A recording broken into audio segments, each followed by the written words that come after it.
Hi everyone, Hi. it's Linda and Michelle. It is Saturday and very warm today. Ooh, it is. As we get close to the end of the summer, which doesn't officially end next weekend, but kind of ends next weekend. We saw 2 movies today. First one, Linda.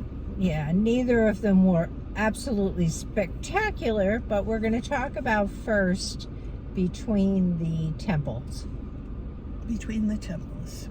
What do you have to say? Anything? Between the Temples, yeah, I always have something to say, but it was, how could we, well, just started, it was a young man who was going through a lot of emotional stuff because he had lost his wife of the year before, and he was trying to deal with that. As a result of that, it was he was Jewish, and he was the cantor at the local temple, and he could no longer function in that capacity anymore. Yeah, So, for some reason he was unable to sing as a result of her death. Yeah, it kind of emotionally tied him up in knots. He's about a 40-year-old man, I guess. He was emotional in many, many ways, it appeared. You know, I mean, it's almost like he kind of didn't want to live anymore. Yeah. You got that feeling for him that his life was over. Well, he laid in the middle of the street in front of a truck.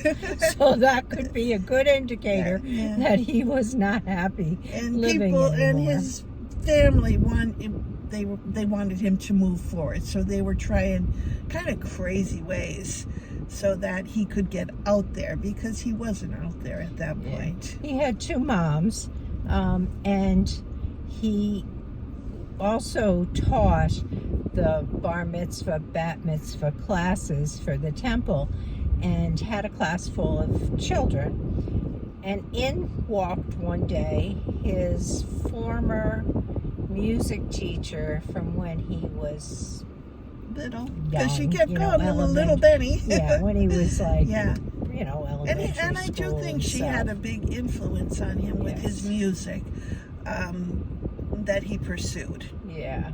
And you could see the relationship between them open him up. Like, it started to make him more open to the world and to acceptance and to love. She was really good for him. Yeah, she was. Seemed to have say the right things at the right time to open his eyes. And she was an elderly woman, really. I mean, older than his mom's. Yeah, she was a grandma. And an older grandma. And he was about 40. Yeah. And you watch their relationship evolve over time, and that was kind of the interesting part of it, was watching that happen and watching him kind of resolve all of the things that were haunting him. Yeah, definitely. She was I don't know how to say what I want to say, but she seemed to make him open his eyes to the world, and to experience the beauty. I mean, he loved sitting in her yard. She thought of him as a son. Yeah. He was kind of developing different kinds of feelings. It's a slow movie. It's not usually the kind of movie I would watch. Quite honestly, if I'd started watching it at home, I probably would have turned it off. But,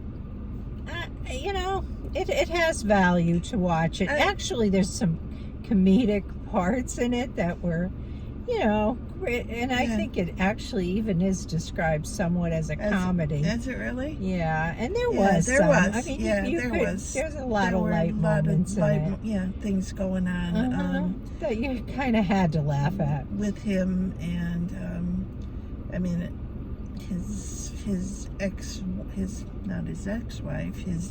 deceased wife, obviously had a big career, and that didn't play too much into it, but it played enough into it to know that the effect it had on him personally, her death. You know, So I'm going to say, you know, if you're looking for a movie with some deeper meaning, that you really are going to have to think about it. And we'll probably go home and think about it a little more, actually, since we just walked out of the movies. And that's usually what happens. Yeah, movies like this, parts of them stick with you. Yeah. And you're right. And then 3 days from now, you'll think of something about it, and you'll realize why that happened. Yeah, exactly. Yeah. So how would you rate it? Rating is so hard for me. I'm gonna say a 6.5. Okay, I was going with a 6. Okay. We're kind of in the same ballpark there. Yeah. So that's what you have. If you see it, let us know what you think about it. I'd be very interested in your opinions. Just because it's nice to hear what someone else thinks about something that we're kind of a little unsure of. All right, and we'll catch you in the next one. Okay, bye-bye. Bye.